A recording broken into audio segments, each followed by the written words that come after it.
welcome as you're joining us. Just a brief description. The purpose of Love Thy Neighbor is to help bridge cultural communication, to really learn from each other simply by humbling ourselves and becoming a student of each other. So today we're actually going to learn about the Aboriginal Australian ethnicity and shared culture. And so I'm really, really excited. And we have a wonderful panel today.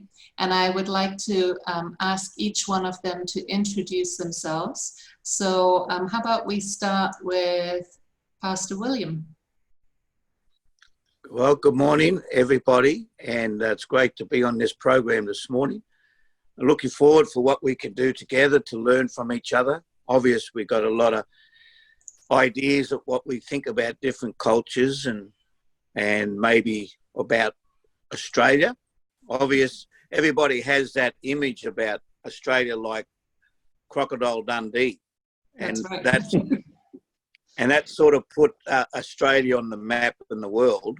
But in reality, it's not really like that. Has some descriptions to degree, but not fully in a way Australia is with our Indigenous people of Australia, even though they do live in the Croc country and in the Northern Territory. So, yeah, it's great to be with you this morning and looking forward for what we can do to learn. And most of all, it's about unlearning stuff and unlearning and what we can create a dialogue conversation about in this journey in life, and how we can grow and develop and mature as individual, but also as a corporate country in the world. So looking forward for our further conversation. Wonderful. Thank you, Pastor William. Benny, how about we go with you? Great. Yes, I'm Benny Egmalis. Again, another First Nation Aboriginal person here in Australia. So good morning to everybody, and thanks for having us on the show, Heidi. I really appreciate it. I am a comedian and Aboriginal activist. Part of my family have been, crucial around the land rights debate and equality in the justice system. This has been stuff that we've been heavily involved in. I don't like crocodiles, so whatever that movie tells you, it's the complete opposite. I'm scared of crocodiles. So not everybody fights crocodiles. Not everyone fights crocodiles. No one looks at water buffaloes and sits, none of that there. But I tried it on my wife once. It didn't work, so and this took 3 months to repair. This one, 6 months. So that one. Thank you. That's awesome, Benny. All right, thank you, Benny. So, Mandy or Dr. Spry, if you can introduce yourself, please. Okay, yeah. So thank you so much for having me as well. I've known Pastor Will for many, many years. He actually married my husband and I nearly 8 years ago. And he was my husband's youth pastor for 10 years. So I have a lot of respect for him. The reason Sam is such a good man is because he was under this man's leadership. So I thank God for him. And speaking of crocodiles, I did do some croc spotting in Catherine. I lived up in the Northern Territory, Catherine, for 5 years. Wow. And we used to go croc spotting at night. We'd sleep on the billabong. We go and catch the baby crocs, but we were very, very afraid because Mother Croc was hanging around somewhere.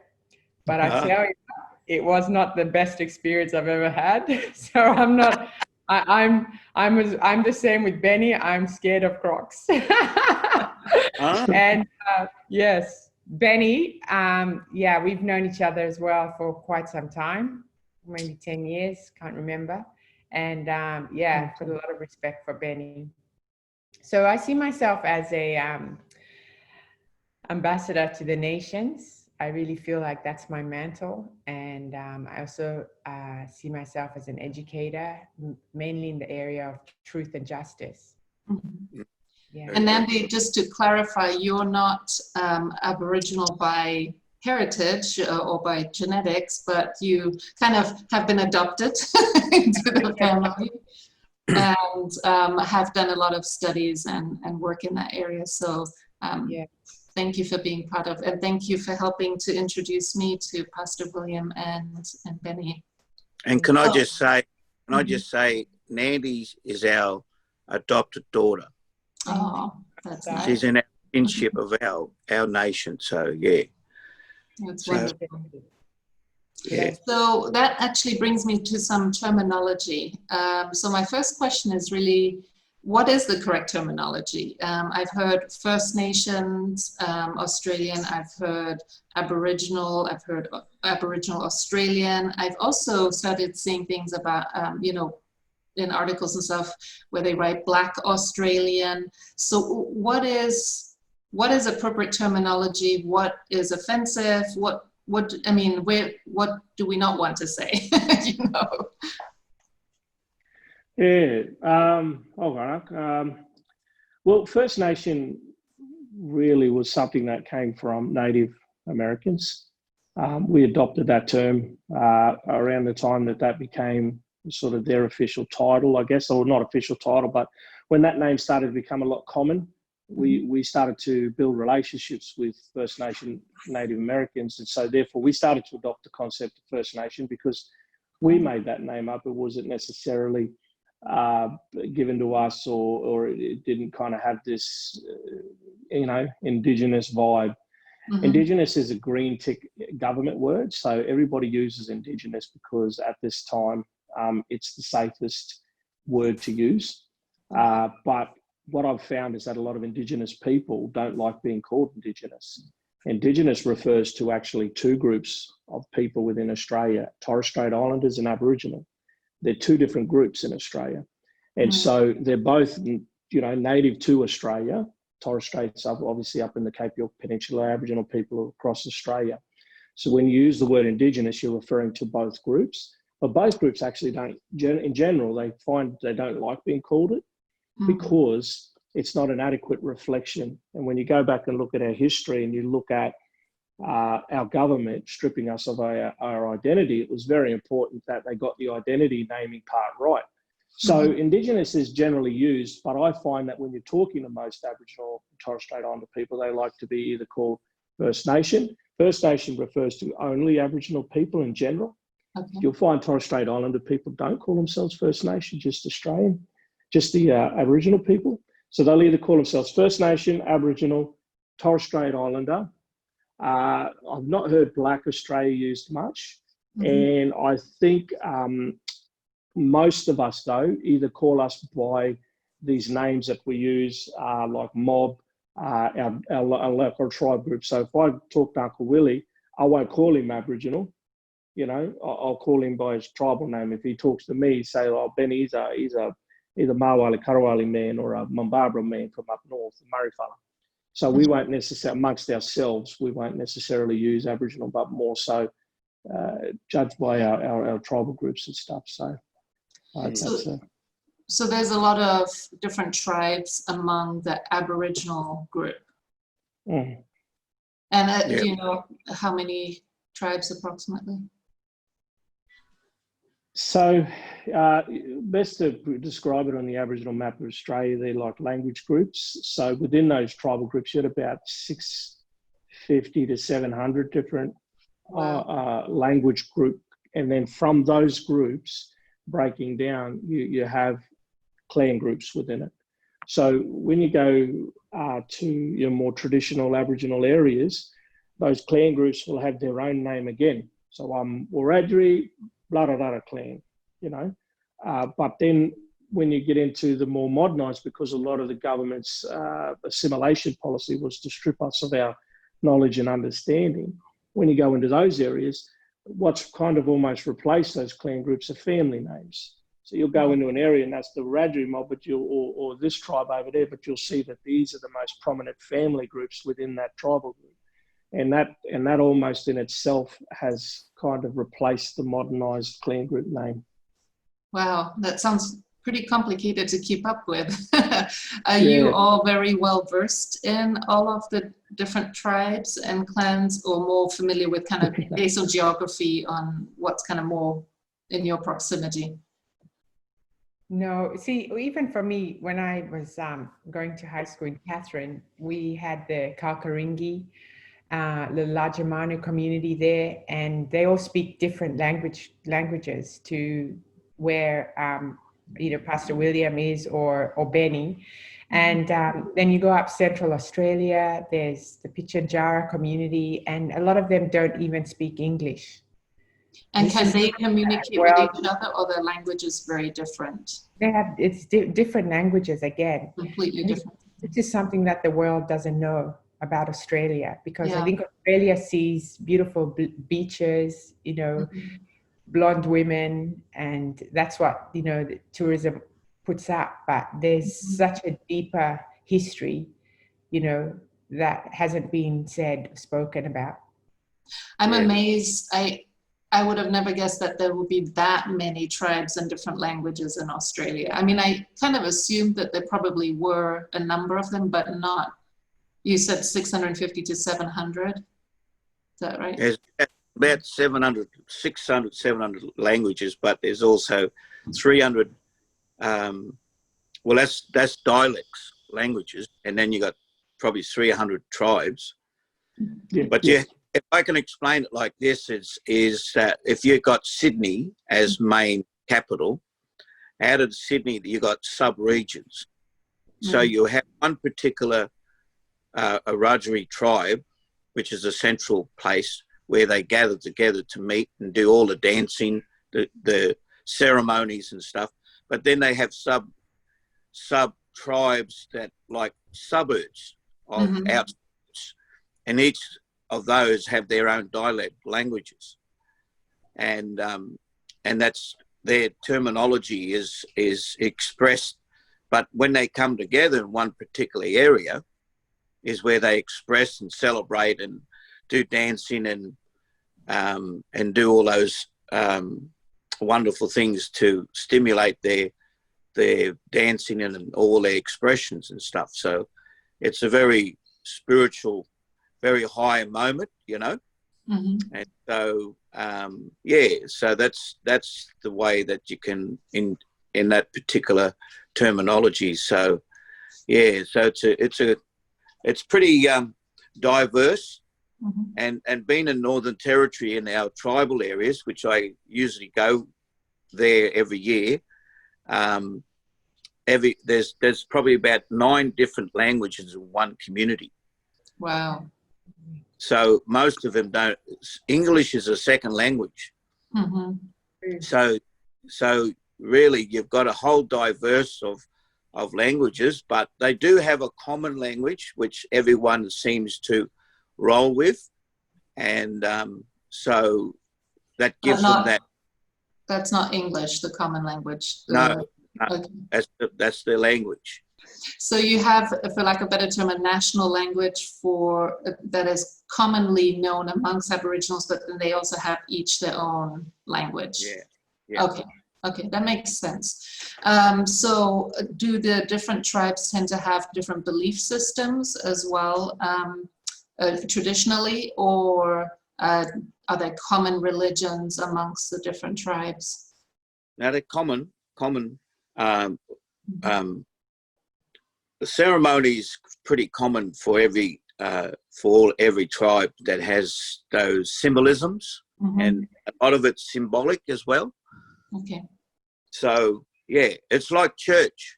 Church is a ceremony place. We go there to worship God. We go there to express our heart and love for God. It's the same thing in the context where we come together to ceremony, and it's a place where we celebrate and give thanks to our ancestors. So do you believe that amongst all the different tribes that there are commonly shared values that you are raised with? Yeah, look, as Uncle said, the framework for every tribe is the same. You know, there's ceremonies, the way that we bring our children into adulthood, young adulthood, and then in the, you know, woman, manhood, the frameworks are saying the, you know, what we fill in those gaps with can look different, you know. Like you said, you got people down here who have this type of dreaming of this type of animal is different to them mob up there who value and see things differently up there. So ceremony is a big thing. You have a lot of ceremonies. And the food is different. Food, because you yeah, water food people in the ocean rely more on the seawater stuff, and then you got the inland that's got freshwater stuff. Yeah, yeah. And that's the difference between the two groups. Yeah, some of them have some of them have the light of smorgasbord of both. Yeah. You got to look at that question almost like cultural, traditional, and then, you know, more in its modern term, and then things like that a bit. But there are a lot of the way that we raise our kids, the way that we do community amongst ourselves. Can you explain a little bit more about, expand upon it a little bit, kind of what are some of those expectations when you're raising kids? What are some of those things that you learn that are expected within the culture? I married a dinky die. I'll give you an example. I married a dinky die Aussie woman who came from, you know, sort of mother's a German background. And, you know, in our family, right, my sisters are my son's mums, you know. Like I call my mums aunties, like all my aunties, I call them mum. And all my nanas, mums and sisters and brothers, granddad or grandma, but you're raised in almost that, you know. And I had to explain to my wife when you're over here, you know, that's your son, but that's also your son, your daughter, your daughter, your daughter. So when you talk to them, they treat you like it's their own parent talking to them. When you discipline them, you have the right to do that. My sister's not going to be upset. But over here on this side of the fence, with her family, I had to learn that their family were very siloed. So, you know, if her nephew or that, we could talk to them to a certain degree, but then we would talk to the parents so they would follow that on. You know, there was this sort of like this very different upbringing. And even in that, it's quite diverse about how Aboriginal families would do that. But in our family, it's very communal living. You see the same in Islander communities and other types of communities like that, where it's just community-based, raised, you know, the way that we share resources, things like that. Even like, even going up on the country this past week, took my son back to my father's country, our country. It's the first time he's been up on country. So my father had to welcome him on, take him to our river, you know, do our water ceremony for how we welcome people into our waters, things like that, you know. That could look very different. You know, Benny, when you say country, what do you mean? Because the viewers might not understand. Yeah, country is what I call my traditional lands. So, and when you say water ceremony, what is that? Some Aboriginal tribes or groups will have their own ceremony welcoming onto country. They have either land-based ones or water-based ones, depending on where they are. Sometimes they have both. In traditional inland, they have rock painting. They have rocks. They have the paint that will put on their skin as a sign of their, you know, a sign of recognition that they've been through the initiation. And this is transitioning from childhood to adulthood, or? Yeah. Okay. Yeah. So the dynamics of all that in a lot of different areas, because Benny, you can probably say on your own in this area, but a lot of it has actually been missing. So, but it's still alive there, but in trickles. So what you do is, because of the assimilation and everything that's been stripped away from our people and our tribal people, and also shutting down our elders of our communities, traditional elders in every different communities. When you go to the, you know, traditional communities, you actually have that acceptance and signs that they've actually been through the whole process, and so that they recognise that this boy is a young man now. Okay. But for them, a young boy is like 11. Mm-hmm. He's been through the initiation, and as he goes through that, and then later on, there's also another level. Okay. So, yeah, and that's appointed by the main leader of that community, of that elders, So does the leader of the community have quite a lot of input and say on each family and decisions that they're making? Well, one initiation or that particular demonstration is for the whole community. So everybody follows the same pattern.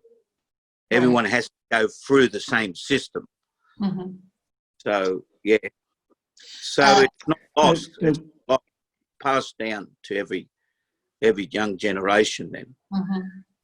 Yeah. There'll be several leaders in each group, Heidi, and you'll notice that because of the way now in today's society, government need to deal with traditional owners, mining companies need to deal with traditional owners and things like that. There's generally boards set up where different elders and leaders from those either clan groups or family groups will sit on that board and represent their line or their mob in making decisions for their community. There's a technical name for it called a prescribed body corporate or traditional owner corporation, but those guys will sometimes as well, not just the one, but those guys will also make decisions with respects to that particular group and the mob there. So it's more, for lack of a better term, a little bit like a political position in that they're setting a leadership for that particular group. But do they ever influence individual families when families are facing crises? Let's say healthcare issues. Let's say somebody is very sick in the hospital and needs certain treatments. Do they get involved to that level or not as much? Well, when you look at our people, everyone, especially if you in the community, we all one big mob, and we all care for any one of a family that is in hospital or sick or whatever. But we've got to go back a little bit, because what happened is that we've always have a government structure traditionally in our Aboriginal communities in Australia. And when we had this colonisation come in, they've actually dispersed that. They've actually taken the rights and our authority and stripped us off from our dignity and everything else that goes with that. Now, even though we still had that embedded into our community spiritually, you can't take something when it's orally and when it's been embedded into your system, into your spirit, into your heart. You could take everything physically away from you, but you can't take for what's inside you. Right. Thank goodness for that. Right. Amen to that. So, so our structure of our system is already laid. It's already there. But now you have people still strong in those areas, and like Benny's dad or others that still have that connection very strong, because we live in two worlds. We live in a white fella world, we live in our world, and we've got to somehow teach our kids or each other how we balance that, how we walk through this whole journey. And so when you look at the value of our system, our structure, everything is already embedded and cemented in our spirit. So we don't have to, like, you look at boundaries, white fella, you have a fence. He put a fence up, right? and he claimed that this is his land, where Aboriginal people had rocks as markings, and we had trees markings. That's our territory, boundary. That's boundaries. See? Yeah, yep. And so what happened is each tribe or each group knew those boundaries. And so, so that's traditionally, and that's still basically geographically around the world. As you look at an Indigenous Australia map, you see all those different groups, as Benny was saying there, you know? Yeah. So who's typically the cultural decision maker in the family? Yeah, I think you got your elders. Like I look at Pastor Willie, he's an elder. So men at that level make decisions about the family. Then you have what we call emerging elders, and we come up through the ranks, and we might have a different take on things or a different flavor on things. So we might prioritize things that are different to our elders, but the spirit of what we're trying to achieve is betterment of our people. So the leaders, the elders make those decisions. It's our job as emerging elders to roll those decisions out and make sure that they're fully sort of happening. You know, if them old fellas say we've got to lower the incarceration rate, or we need to fix this in our community, it's our emerging leaders' responsibility to take that mantle up, wear it, and actually make those things happen, you know, because one day we're going to be the old fellas who go, you know, we need to prioritize this. And we want our young emerging elders and leaders to push that forward. But, you know, the way that a lot of different communities and different Aboriginal groups and that, the way they do things is obviously very different. Like I said, you've got all these different language groups. You have to almost look at every group as their own policy and procedures could be different to these mob over here, the way they do things. And if you go taking the way you do things here into that community over there, you might even offend them, you know, because it's totally opposite or could be considered rude. So you gotta take your time in understanding them, the community you're in, and what's important to them, their leadership structure, because it might be different to that leadership structure over there. You've got men's business and women's business. That's what I love about our culture. You've got boss man, boss woman, what we say up north. Boss man, any boss woman. And they speak on their own matters. You know, women take care of this. No boss man would say otherwise, you know, not if he valued his ears. And woman over here, you know, same thing with the men. They take care of this, and the women take care of that. So within that leadership and eldership structure, you still got your boss man, boss woman structures who do say what's what. And Benny, I've noticed that you said once when you go into different places, you actually go and see the elders of those places just to pay your respects, find out what's happening.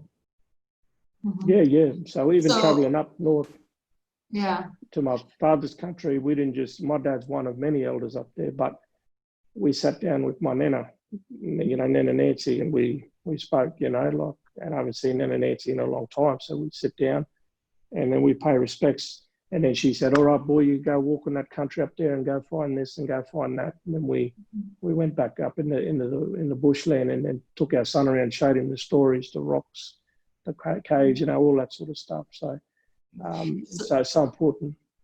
So you made a really good point, and something that when I teach cross-cultural communication, I talk a lot about is that you cannot assume just because somebody is from a group of people or an ethnicity or nationality that everybody has the same expectations in terms of cultural values, practices, and beliefs, and that you really, like you said, have to be willing to learn from that person in that moment, because even every family, each person can be different. But you highlighted that so well, that certain things that you do might offend somebody in a different clan or tribe because they have different expectations. So it's really important to make sure we ask questions. Now, typically, do you, in the nucleus family, let's say, because a lot of the audience of this live stream are healthcare, working in the healthcare industry. Let's say you had somebody from your family who's hospitalized. in the nucleus family, who is typically the decision maker when it comes to, you know, just bigger decisions that have to be made for healthcare? Oh, look, again, very different in each group, but I would say in our family, it's the eldest one in that line. So, you know, if it's my grandmother in hospital, then her children, obviously you have the same in you know, Anglo-Saxon culture. Their children or my pop will make a decision, and that's that. It's final. Nobody argues with it. But if the children, if my pop is sort of at an age where he's, you know, he's there and the children are starting to step up and make those decisions, then the elder 2 or 3 will talk, you know, make and talk with the rest of the siblings, and they make that decision. But again, everybody's brothers or sisters doesn't mean they don't, you know, they don't have hard-headedness and, you know, butt heads and you know, so we got all that too in our family, you know, not doesn't mean just everyone falls in line.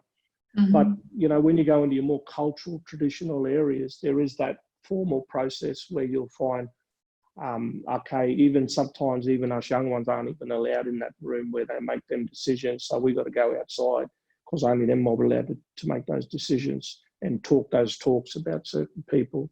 You know, for us, you know, in that situation, you know, the mob will do it different over there, but those more cultural settings where it's very specific, yeah, there's a bit of a little bit more structure and order in those more traditional communities. So it's not necessarily male or female dominated. It's like a matriarch or patriarch kind of society. It just is more of an elder driven by whoever kind of is. Well, it depends who the family select. That usually have someone as the front, the forward type of person, you know, who's got the gift of the gab. And usually you have one of those in the group actually, you know, come forward and make decisions on behalf of the family. And so if you've got someone on life support, then you have, for example, not long ago I had one of my skin family in Northern Territory. The mum dies, okay, and her son, he becomes my son, and I call him son, and because they give me his skin name. And so when she was in hospital, because he's the most, she's got about 7, 8 children, but he's the youngest. He's more or less in the middle. So the middle fella, he's the one that actually is the spokesman for all the mob of his kids, but he can't make a decision until he goes and talk to his mum's sister, which is the sister he calls me. All right? Okay.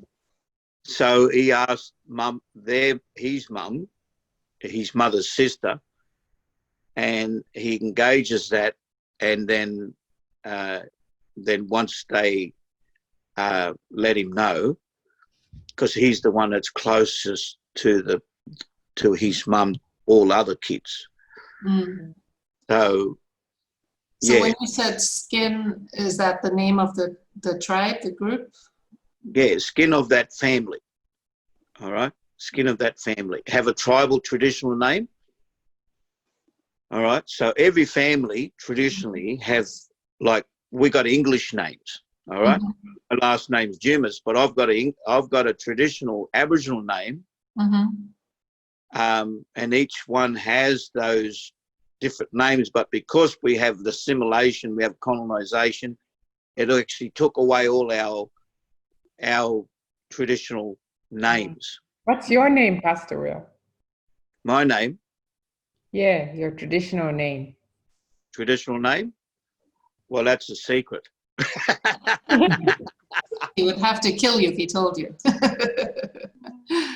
All right. No, well, so each one has got their own, you know, traditional name and stuff like that. And so, yeah, so that's, but when we talk about family, as Ben was saying, there's always that one person or the elders but then there's that one person that really close to mum or dad, or nan or pop, and he then or she does stands in the gap for that particular family. So okay, so are there times, and so this applies more to, say, day to day, because you said, you know, you're living in two worlds. You're living in, and now having to live in a modern world, as well as you have your traditions.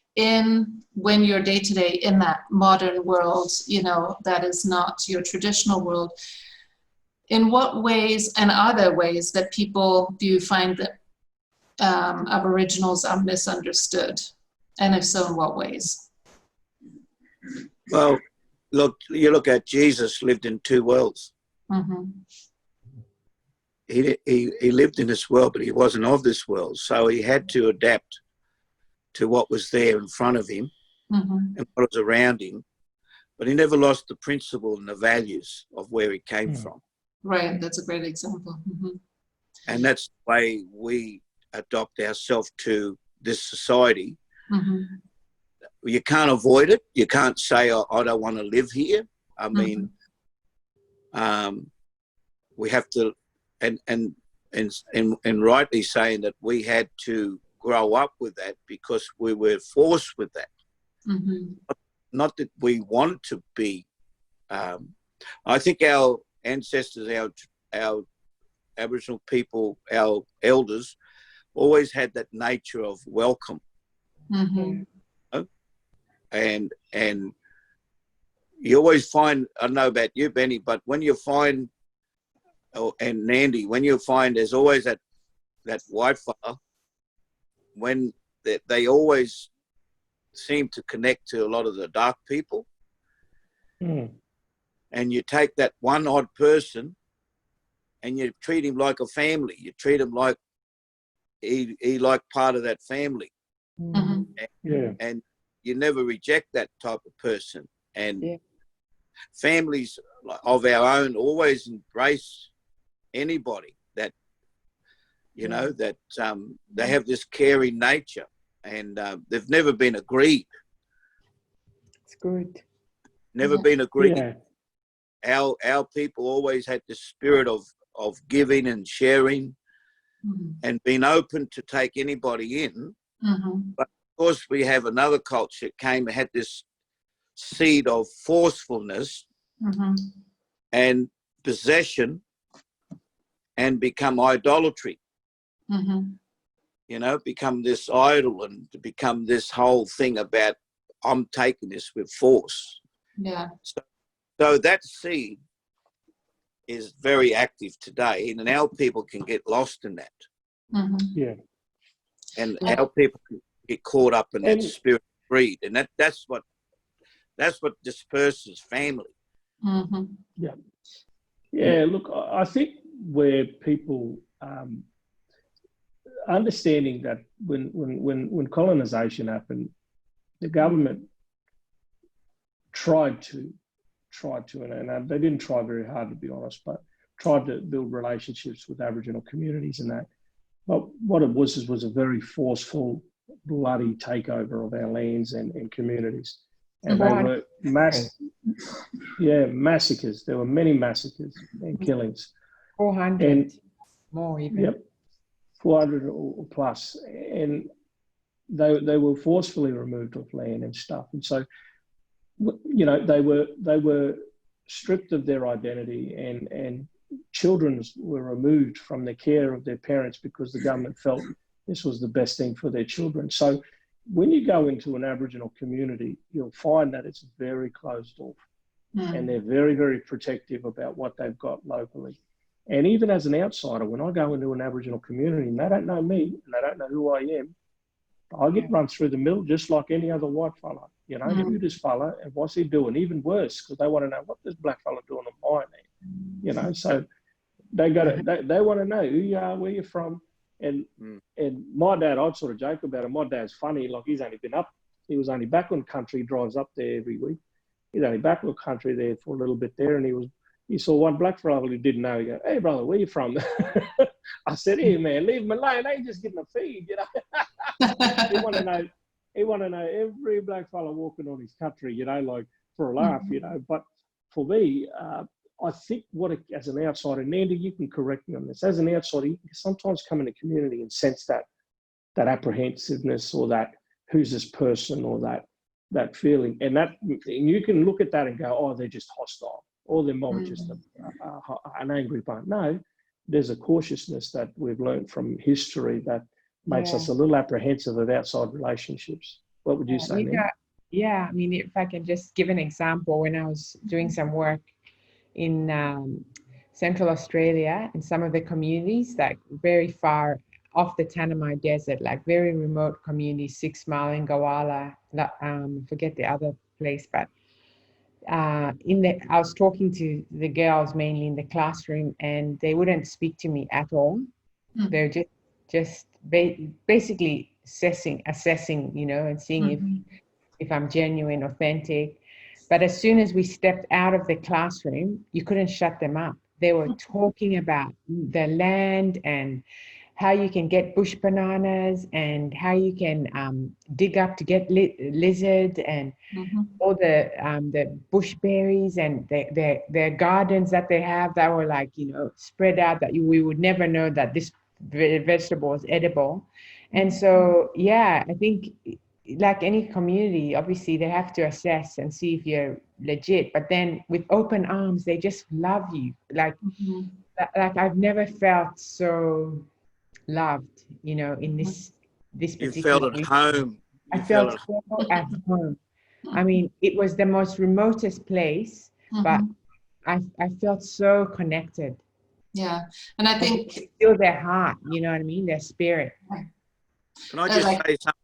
I'll just say quickly, my thought is this: when Benny was talking about, you know, going to a place where not your country, not your land, or your place of language or place of home, the difference is when you feel that suspicious of not feeling comprehensive, Benny, you know, when you felt like that. Yeah. The reason is because you never put your feet onto the land. When you put your feet on that land of different areas of geographically, the spirit welcomes you. Wow. And the spirit of those community know that you're there. Even though they didn't physically see you face, as soon as you put your feet on that part of that land, they know you're there. And you could be 600 k's away that come into their land, but in the central area of the meeting place where the community is, where everybody's situated, you could be coming into that part of the land geographically in those boundary areas. As soon as you come in there, they know your spirit has entered into that part of the land. Wow. See, Hedy, this stuff you can't get from a textbook. I mean, this is gold. This stuff is gold, what you're hearing. Right. So the spirit, so your spirit, that's why black fella, he sees someone that, hey, where this fella from? Where you come from? Where is connection? Because he hasn't put his feet on that land.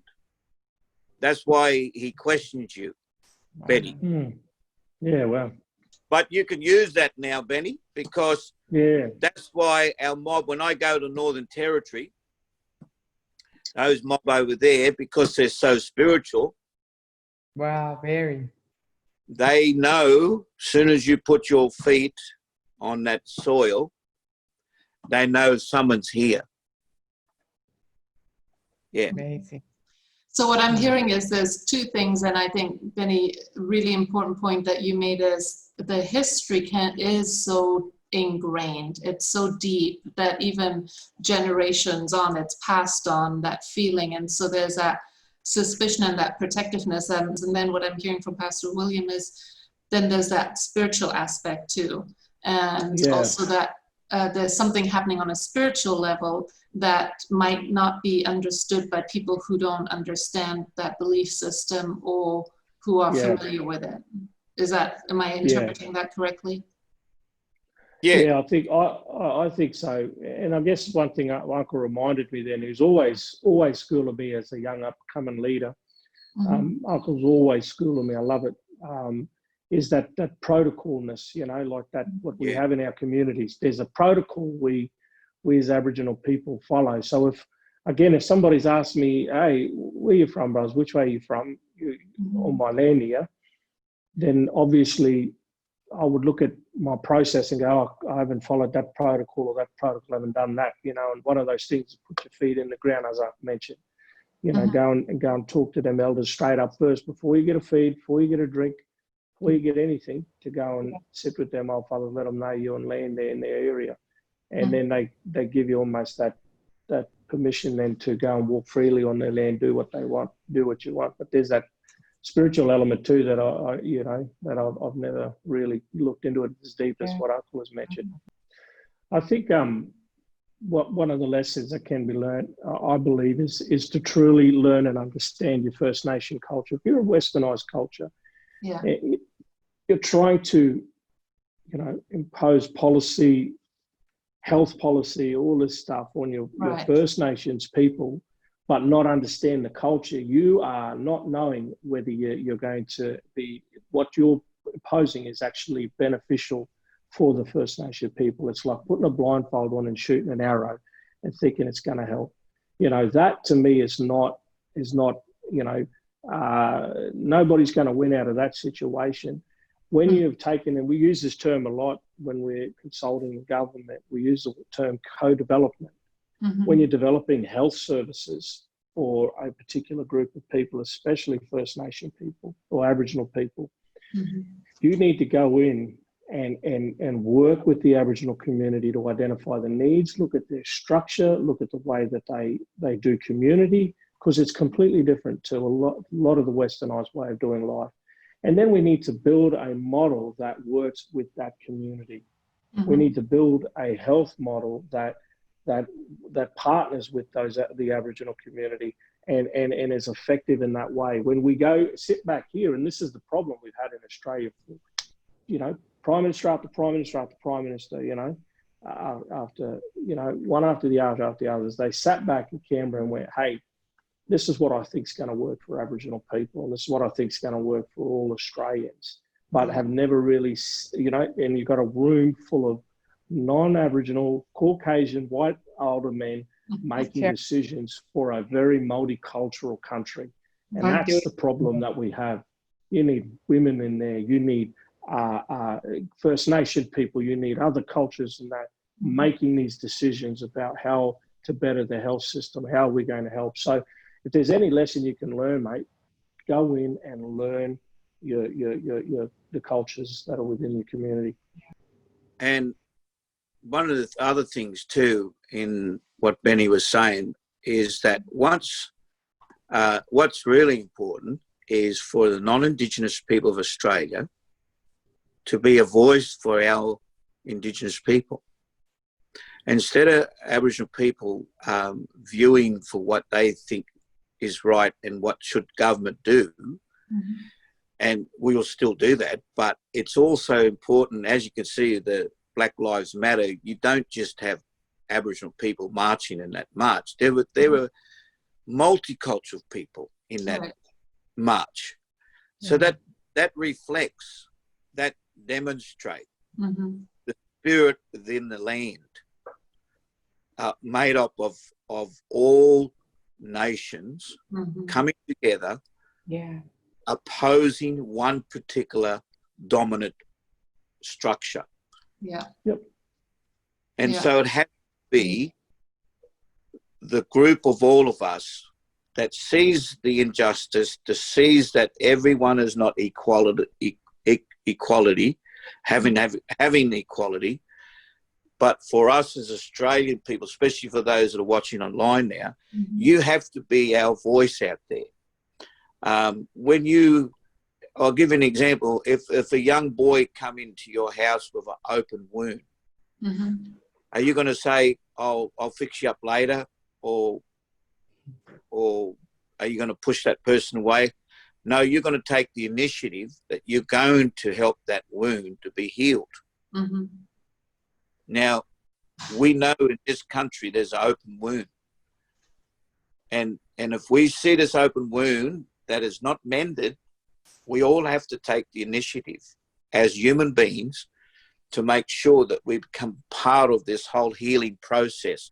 When I speak up for whether they're white or black, Chinese, whatever, I'm demonstrating healing. I'm demonstrating not policy, no, healing to the humanity that needs to be taken care of. That's what our Aboriginal people always did. When there was a wound in a community, they would go around and have sorry day, make sure that the family's taken care of, whatever they can do to fix.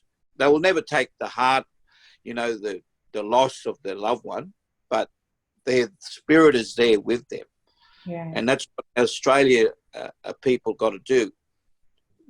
In this nation, there's an open wound. In Australia, when you speak up for our Indigenous people, you're demonstrating healing, not just a demonstration of because of democracy or whether it's the bureaucratic system or whatever, but it's your spirit. Your spirit is the you that expresses itself in the dynamic way. So, yeah, that's the real heart of the spirit of our nation. And I believe we're coming into a healing. We're coming into that place when Australia people say, yep, I'm with you. I'm going to stand with you to see healing. I'm a healer. I'm not saying I'm Jesus, but we're part of healing each other. Yeah. So I guess the next question I have for you is, are there certain health beliefs in healthcare? So for Aboriginal, say an Aboriginal is admitted to a hospital in Sydney. Are there certain expectations or health beliefs that Aborigines might have? Or is that kind of religion dependent? Yeah, well, I have a little bit of experience working in health for most of my career in this area. We don't necessarily, there are a lot of cultural things that we have in place in our health system right now that are really useful, right? So for starters, if an Aboriginal person comes into a hospital, we have Aboriginal health workers in our health system. Those Aboriginal health workers will come down and visit that patient and say, how are you, Auntie? How are you, Uncle? How are you, brother, sister? How are you doing? How can we help? Can we let Mob know you're in here? Who's your family? Do you have medication at home we need to bring in? What's going on?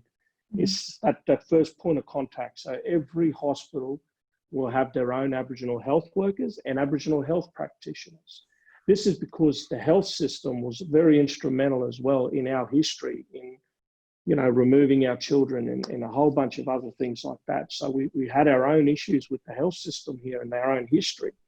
So the balance of that is to have Aboriginal health workers. There's a lot of universities where they're encouraged to come in and do nursing or midwifery so that we can have Aboriginal people providing those health services to our mob, Aboriginal doctors, things like that. All the way, you know, to your more traditional areas where I've seen Aboriginal health workers know language for the local area and help communicate in language what the doctors are saying to the local Aboriginal people, but also teaching the doctor what's appropriate in these situations. I remember watching this really interesting video where a doctor was, you know, talking to the Aboriginal community and he wasn't sure if they got it.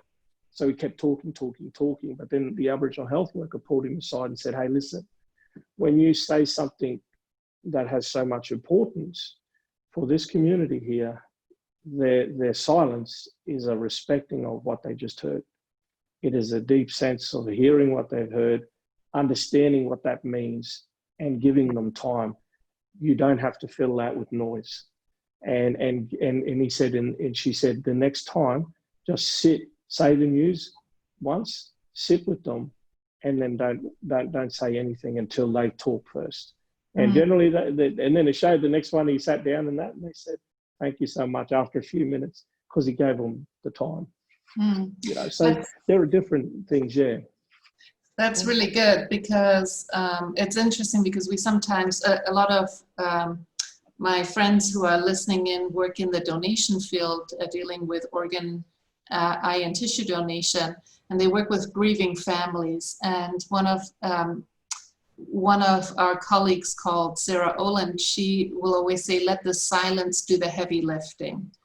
You know, just remain silent and just let the silence do the heavy lifting. Don't feel like you have to fill it with explaining to the family any further. Just give the bad news and then let them sit with it. And that's really hard to do. As you know, for many of us, that can be hard to do. Well, one of the biggest fears that our Indigenous elders of community face when they go to a hospital, it's like this big white elephant, and they've got to go into the side in that place, and no matter what situation it is, but they have this element of fear, and in themselves, when you talk about health, because they have stories from others that how they've embraced them, how they take care of them, because a lot of our elders of our community have been in these institutions of hospitals, have actually had experiences of not being treated very well with hospitality. Right, very racially discriminatory towards our mob. And not really being taking the care in what the hospital that's been designed for, was to help the well-being of the body and soul of the person's life and the areas of their illness and so on and so on. So they have this element of fear. And the security of that is to have their family. And because our interpretation of hospital means differently to a white person, because you have a story of experiences orally and also what those things took place with. So you've got a whole different scenario of stories of why our people are a little bit hesitant to step into those places. Yeah. That could mean anybody, but mainly for our people, because where before our elders of the past, or our aunties, great aunties, great back 100 years ago, weren't allowed to be in hospitals. Yeah.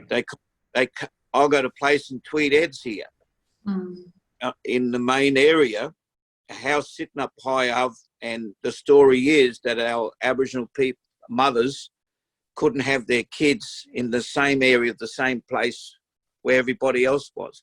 So they used to push them right down to the corner, underneath, while all the white mothers would have their kids up the top. They would be pushed down underneath and totally separated. Wow. Yeah, I was told even that by an elder that back in the day, the mothers, pregnant women, were only allowed to give birth in the morgues. Oh my goodness. Yeah. And Heidi, and this is why it's so important, in my opinion, where a lot of health people, you know, like over here, it's mandatory in New South Wales Health and in a lot of health systems that they learn about Aboriginal culture because they need to understand these implications. They need to understand the history. So when you're trying to learn, especially as a healthcare professional, to deliver better health services, you have to take your knowledge and learning in three different areas. The first one is there needs to be an understanding of the local community and the history there that you're working in. Because like our Pastor Willie said, and Andy said, the strong stories where there was a lot of racial discrimination, you can't give birth over there, leaves a certain feeling amongst the women within that Aboriginal community locally. So you're going to find your approach, your strategy, the way you deliver your services is going to look completely different. How you even train your staff Now we're talking about resources that you need to allocate to retrain your staff so they understand the history of your local area and can better engage with the Aboriginal community. The second learning needs to happen at a national level. Well, what did health happen and how did this all go wrong at a national level between Aboriginal people and our government, and understanding that relationship. And the third one is what you're doing, helping everyone understand First Nation people and then making comparisons. People are watching your show and they can compare, oh, wow, that's different to that. You know, now when we're able to compare health and the conditions and the approach to another First Nation people and how that works, when you can approach those 3 stages of learning, your delivery of service, your outcomes are going to be so much better. You know, that's just my thought around this, having been in the space for a bit.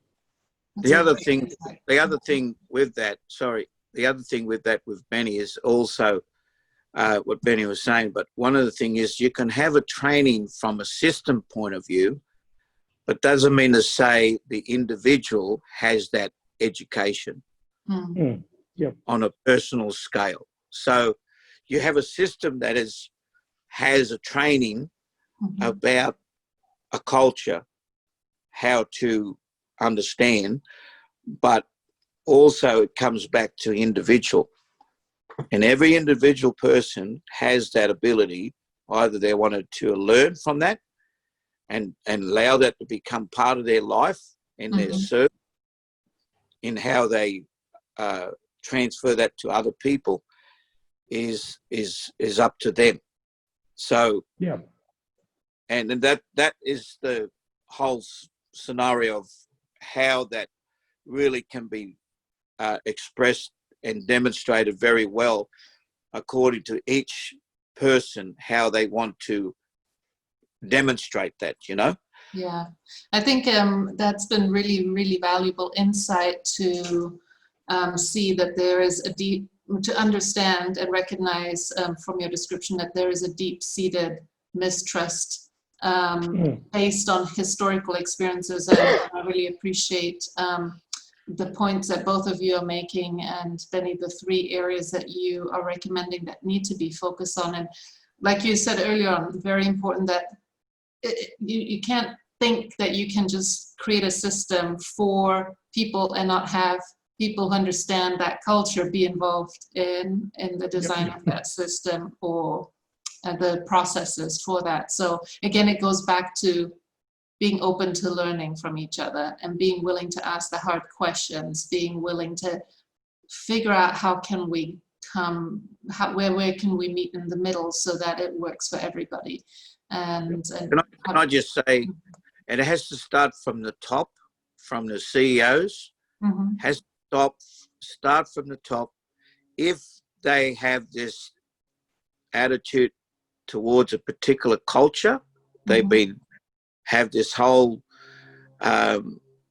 mindset about a particular group of people, then it's really might come from a national scale, as Benny was saying, that they have to have this training about health, about Indigenous people from that national scale to that CEO level. But if that CEO personally hasn't got that heart and attitude, he or she creates the atmosphere. Right. Yeah, they set the tone. Yeah. They set the tone. And if they don't have that, then as much as everybody else wants to work hard underneath that, it's not going to be actually be effective. Right. Yeah. So I do want to be mindful of your time as well. And I do have one very quick question and one last question. The one quick question is, are there any do's and don'ts that I need to be aware of? If I, as a non-Aborigine, was interacting with somebody of an Aboriginal ethnicity, is there any do's and don'ts that I need to be aware of? Well, really quickly, Heidi, we say Aboriginal. Aborigine is an old term. Yeah, okay, Aborigine is an old term word, so we don't use that word anymore. So that's a good one. Thank you for correcting me. Nice. No, that's all right. You know, do's and don'ts. Don't assume in my personal opinion, if you're ever getting into this space, especially within health, don't assume that what works over here works here, which is a plan. But when you're bringing it even into an Australian platform, and you're looking at context, what works in this community will not work in that community, and that's okay. It's not wrong. It's not complicated. It's just different. So we, creating those and actually build relationships with your local Aboriginal people. A lot of white people are afraid to do that because it's the comment I get all the time: I'm walking on eggshells. I'm walking on eggshells. Well, here's the thing, right? I don't go I don't ski, right? I keep my backside away from anything that's got snow on it, but I'm pretty sure that if I wanted to ski, I would hang around people, talk to people, looking at videos constantly in the community, ski community, my confidence level would build. How do I stop walking on eggshells and build confidence? I get into the community and just start working with them and talking to them outside of work and inside of work. Yeah. That's me. So don't be afraid to integrate yourself. And I just love that you're highlighting the point that I always try to make is, don't worry about trying to read books of what they say this culture believes, because the reality is everybody's different, even within that nationality or that ethnicity. The best thing is to ask that person in that moment, how do I best show you respect? What works for you, right? That's exactly right. Yeah. And the other thing is, the other best way for anybody, non-Indigenous person or Australian person, is that when you see they say, they think Aboriginal people are black. And like their first image of picture is like from Northern Territory. But a lot of Aboriginal people are all colours, we're rainbows. And we are fair-skinned people. And a lot of people say, well, you're not black. How come you're this colour? That sort of stuff. And so they put people in the different categories, and they have a mindset of how an Indigenous person is and how they should be. Yeah. And that's a language that has to change, or a mindset that has to, be totally transformed in the way they perceive things. And that's an important point. I think that's the challenge when we're changing the term race with culture, when that's two different things, because you really don't know what somebody's origins are by looking at them, because genetically we just come out in different ways, and so we can't assume, right? And at the same time, we also can't assume just because somebody identifies with a certain ethnicity that they have to be a certain race, because there can be variations. And because we're based on colour. Yeah. That's the mindset, is the colour. Yeah. If you're not dark, you're not Aboriginal. Yeah. And that's the terminology of, generally, Australia people think that if you're fair-skinned, then you're not really Aboriginal. Well, sorry, it doesn't work that way. Yeah, no. that's Heidi, my son is white. My son is white. He makes you look like Wesley Snipes. That's how white he is. He is, and they call him in our language basically white lightning. In our language they call him Marigiyapa. So he's like just white as a ghost, but he's no less Aboriginal than all of his cousin brothers and sisters that are black, Pita, Mawali Karawali, Mumbarbram kids, like they're dark as dark can be, so he's no less Aboriginal. So one last question very quickly. What's the thing that you love the most about the Aboriginal culture? Oh, Andy's good for that. Sister Andy. Put me on the spot there. Well, so I'm Zambian, half Australian, and I have a Lozi tribe where my mother's from, in the western province of Zambia. And a lot of these cultural discussions we're having is exactly like Africa. And so for me, I just love that there's people like that in Australia, and that you can feel, you can sense people's hearts are genuine. Like if you can just, even this conversation we're having, I mean, you'll not get anyone as more world class, you know, as these two. They know their, you know, they know their content, they know their country. And for me, it's very refreshing to be with people that you can just drop your guards. You know, you don't have to prove yourself. You can say whatever you want. You're not going to be judged. You're not going to be, you know, ostracized.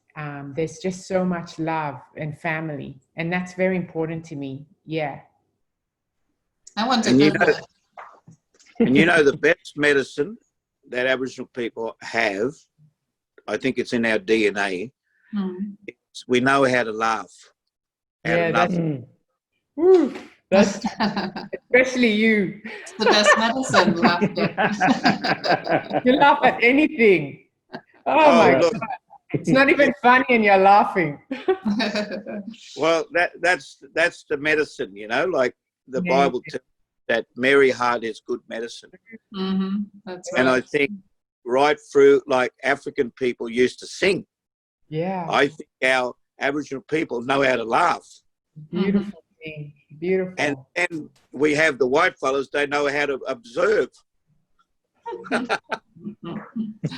So, Benny, do you want to close us with what's your favorite thing about the culture? Oh, it makes me weak. That we are so diverse. You know, as much as white people are afraid, or I find that non-Indigenous people are afraid of the diversity in our culture because they might step a foot wrong either side. I actually love it. I love walking into somebody's country, learning about the group, because, you know, there's so many different tribal groups. I love the diversity. I love learning. What do you say? What do you call a white fella in your language? You know? That's the first question I always ask. What do you say this? Right. You know, talking about their stories. What's your dreaming? What's your totem? For me, the diversity is so beautiful that I absolutely, sorry, someone just tried to call it, but I love the diversity in all of this, in our culture. It's my favorite thing. Yeah, that's wonderful. Well, I really, really appreciate all of you for making the time to share of yourselves, of your culture, of teaching us a lot more about Aboriginal Australians. And I think we've learned a tremendous amount, and I just can't thank you enough. Bless you.